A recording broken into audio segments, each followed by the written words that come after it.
तो विद्यार्थी, हम लोग जानते हैं कि अवतल लेंस को अपसारी लेंस भी कहा जाता है। तो अपसारी लेंस का मतलब क्या होता है? प्रकाश को फैलाना। यानी जो प्रकाश फैलाता है वो अवतल लेंस। और उत्तल लेंस का मतलब हम लोग जानते हैं अभिसारी। यानी अभिसारी का मतलब जो प्रकाश है वो इकट्ठा करता है, एकत्रित करता है, यानी प्रकाश को फैलाता नहीं है। तो जो विद्यार्थी प्रकाश को फैलाता है वो हमेशा आभासी और क्या होता है, सीधा होता है।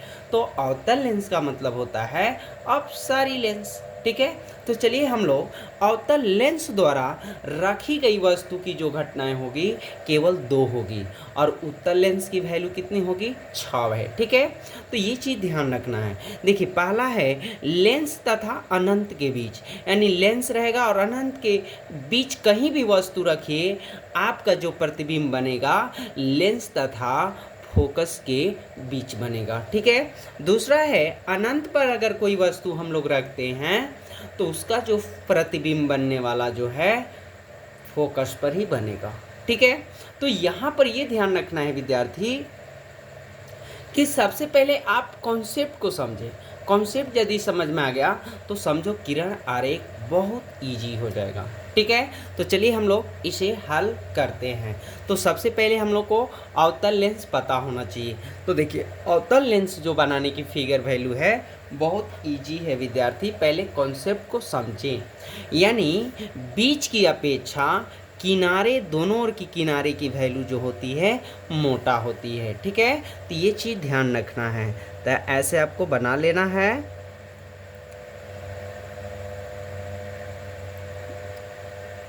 देखिए, ये हो गया।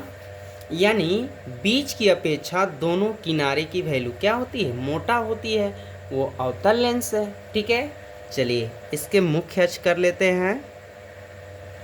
तो प्रत्येक लेंस के मुख्य अक्ष बीचों बीच होता है। ठीक है, और ये प्रकाश का केंद्र जो वैल्यू है वो है। और हम लोग को पता है विद्यार्थी कि अवतल लेंस एवं उत्तल लेंस के जो वैल्यू है प्रकाश के अपवर्तन होते हैं। ठीक है, यानी प्रकाश का अपवर्तन का मतलब वो प्रकाश को आर पार कर देता है, यानी ऐसे लेंसों में लेप लगा नहीं रहता है। ठीक है, ये आर पार करता है। लेकिन विद्यार्थी अवतल लेंस में जिधर से आपका वस्तु बनेगा उधर ही प्रतिबिंब बनता है। यानी इधर वस्तु बनेगी तो इधर ही प्रतिबिंब बनेगी, अगर इधर से वस्तु बनाएंगे तो इधर ही इसका प्रतिबिंब बनेगा। ये अवतल लेंस है। ठीक है, तो चलिए इनके फोकस लिख लेते हैं हम लोग। तो फोकस का नाम रख लीजिए F1 और यहाँ दूसरी फोकस हो गई 2F1 और ये हो गई भैया अनंत। ठीक है, तो यहाँ पर ये चीज़ तो कर लिए। तो पहला को हम हल कर रहे विद्यार्थी। ठीक है, तो लेंस तथा अनंत के बीच, देखिए ये लेंस हो गए, प्रकाश केंद्र वो हो गए, ये फोकस हो गए, इसके वक्रता त्रिज्या भी कह सकते हैं। ठीक है, यानी अब यहाँ पर लेंस तथा अनंत के बीच, देखिए लेंस हो गए और अनंत के बीच कहीं भी आप वस्तु को रखिए, यहाँ रखें या यहाँ रखें, यहाँ रखें। अगर रखते हैं वस्तु तो उसकी प्रतिबिंब जो बनेगा लेंस और फोकस के बीच बनेगा। लेंस और कहाँ बनेगा, फोकस के बीच बनेगा। ये चीज़ ध्यान में रखना है। ठीक है, तो चलिए हम लोग बनाते हैं। तो मान लीजिए यहाँ पर लेंस और अनंत के बीच रखते हैं। यहाँ पे वस्तु रख दिया, तो इस वस्तु का नाम हम लोग ऐड कर लेंगे A और B। ठीक है, तो सबको पहले पता है विद्यार्थी कि कोई भी हम लोग किरण आरेख बनाते हैं तो पहले मुख्य अक्ष के क्या होता है, समांतर होता है। तो चलिए मुख्य अक्ष के समांतर कर लेते हैं। तो यहाँ पर देखिए, यहाँ पर हो चुका है विद्यार्थी। अब देखिए ये अवतल लेंस हम लोग हल कर रहे हैं, अवतल लेंस की वस्तु का हल कर रहे हैं। तो अवतल लेंस जो है अपसारी लेंस होता है, यानी प्रकाश को क्या करता है, फैलाता है। यानी इस प्रकाश को इस माध्यम में यदि हम लोग ले जाते हैं तो एकत्रित हो जाएगा प्रकाश, यानी एक जगह हो जाएगा, फैलेगा नहीं। इसलिए हम लोग को प्रकाश को फैलाना है इस रूपों में। ठीक है, ऐसे कर देना है विद्यार्थी। तो ये मुख्य अक्ष के समांतर कोई किरण गई और ये प्रकाश क्या हो गई, फैल गई। लेकिन यह एक कल्पना किया जा रहा है विद्यार्थी कि यह जो प्रकाश गई है किसके माध्यम से गई, फोकस के माध्यम से गई। ठीक है, यहाँ चीज़ें कर लिए। और दूसरा जो किरण इनमें खींचना है, ये ध्यान में रखना है, दूसरा जो किरण इसके जाते हैं हमेशा ओ से जाता है। पहला किरण जो है हमेशा मुख्य अक्ष के समांतर होगी, ये ध्यान रखना, और दूसरा जो किरण है वो लेंस से गुजरेगी। ठीक है, तो चलिए यहाँ से हम लोग लेंस से गुजार लेते हैं विद्यार्थी।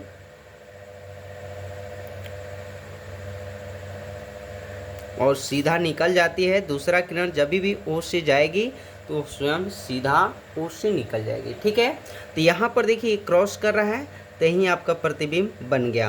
तो अभी हमने बोला विद्यार्थी कि अवतल लेंस के प्रत्येक प्रतिबिंब वैल्यू जो है, जिधर से वस्तु बनेगी उधर ही उसका वह प्रतिबिंब बनेगा, यानी इधर बनेगा नहीं। ठीक है, ये चीज़ ध्यान रखना।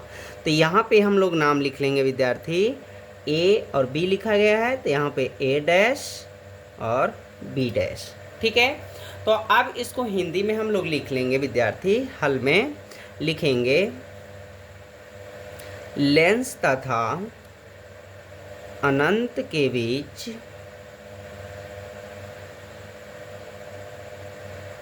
रखी गई वस्तु का प्रतिबिंब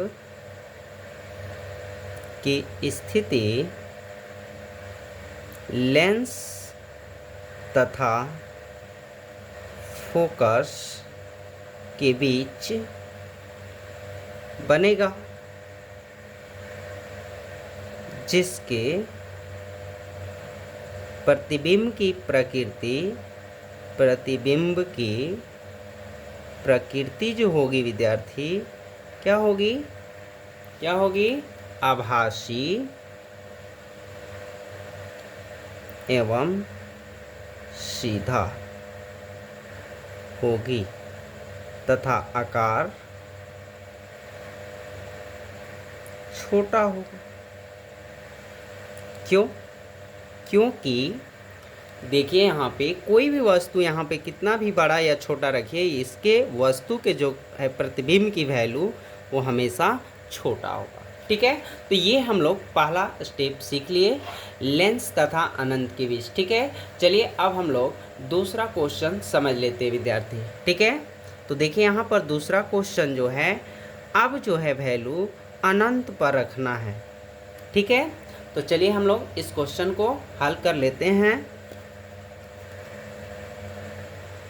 तो सबसे पहले हम लोग विद्यार्थी एक अवतल लेंस बनाएंगे।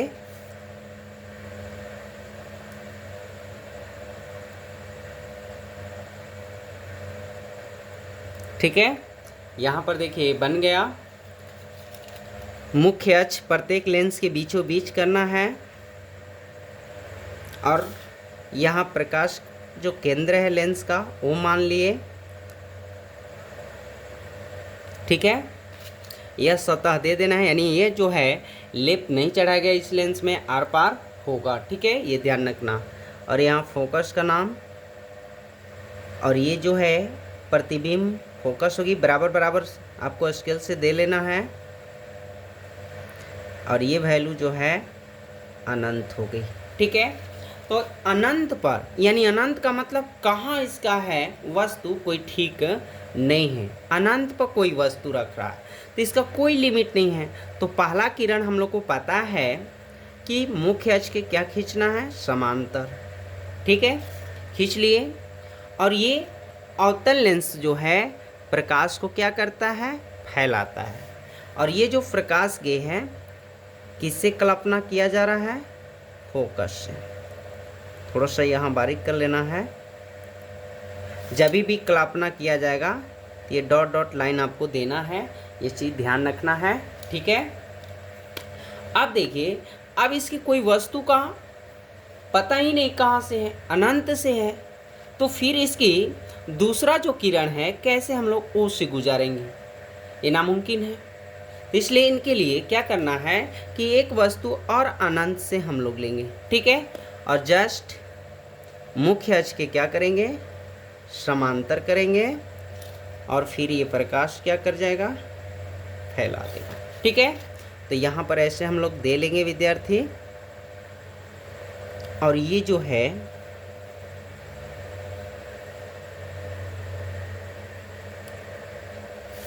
अब देखिए, कभी भी वस्तु अनंत पर रहेगा तो उसका प्रतिबिंब जो है किस पर बनेगा, फोकस पर।